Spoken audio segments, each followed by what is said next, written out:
Epilogue. Patria. 3 years later. 612 ab urbe condita. 142 BC. Ubi tu Gaius, ego Gaia. The wedding vow was so ancient no one really knew what it meant. Paulus slipped a ring on her finger, a band of iron set in gold. Some doctors claimed a fine nerve connected the ring finger to the heart. Minardo was veiled. She looked different. Her hair was teased into an elaborate coiffure with 6 braids of artificial hair. Then she lifted her chin, and she looked the same, and Paulus was happy. Ubi tu Gaius, ego Gaia, she said the words, and they were man and wife. Feliciter! The guests wished them good fortune as Paulus led her to the couch. There had never been a wedding like it in Temessa, not one graced by the presence of 2 senators of consular standing. The place of honour was taken by Lucius Mummius, the conqueror of Corinth. This year he was serving as one of the 2 censors. Elected every 5 years, in the 18 months they held office, the censors were empowered to revise the rolls of Roman citizens, and to both admit and remove men from the equestrian order and the Senate. A position of immense power and prestige, it was the pinnacle of a political career in Rome. Seated by his side, Lucius Aurelius Orestes might have considered himself overshadowed. Dignitas was everything to a senator. Yet they were close friends. Orestes had served as legate to Mummius in the East, and they were bound by ties of amicitia, and both were patrons of the groom. "Thank you," Paulus said to Mummius. "Without you—" The great man made a small gesture of demurral. "Her father showed the loyalty and courage of a citizen of Rome. It was only right the formal status was conferred on him and his family. The same held true of Anirus." Orestes smiled. "It was lucky Anirus had been a camp servant with the army. Even so, the guards were in 2 minds about admitting him when he came to me in Consentia. If they had not, things would have turned out very differently." Paulus acknowledged the truth of this, and Mummius proposed a toast to good fortune. When they had drunk, Mummius asked Paulus if he was sure he had not bid too much for the right to fell timber and tap pitch in the mountains around Dris, Labula, and Sestion. Wedding or not, public business was never far from his mind, and auctioning such contracts were part of the duties of the censors. "I do not think so, if the gods are kind. The Scylla is a wild and dangerous place. It needs a man who knows its vastness. But there are profits to be made, and without any fraud or loss of honour." Mummius nodded weightily.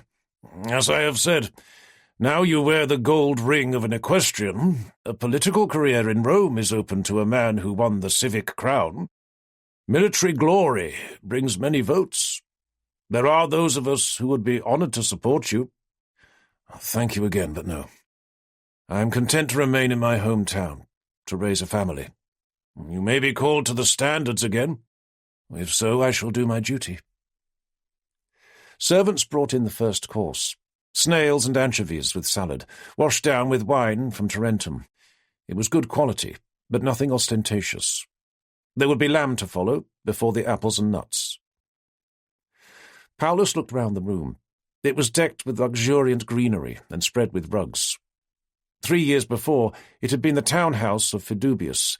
Now it was the residence of Decis, the sometime Brutian huntsman. The trial had brought a seismic shift in the colony of Temessa. Lollius, of course, was dead, along with 2 of his cousins. The verdict on his father and Vibius's accomplice had been a foregone conclusion. The evidence had been overwhelming.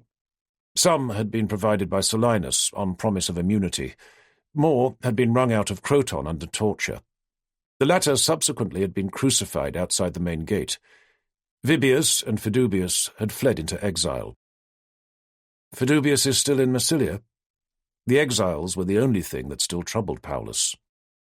"An old man sunk in lethargy and bitterness," Orestes said, "only rousing himself to drink and gorge on seafood. Haunted by his crimes. He will never leave." "And Vibius?" "As far as anyone knows, still in the East. There is no cause to worry. Denied fire and water, If he sets foot in Italy, his life is forfeit. Both had been condemned to death in their absence. Their estates had been confiscated. By due process of law, 1/4 of the whole had been awarded to Paulus.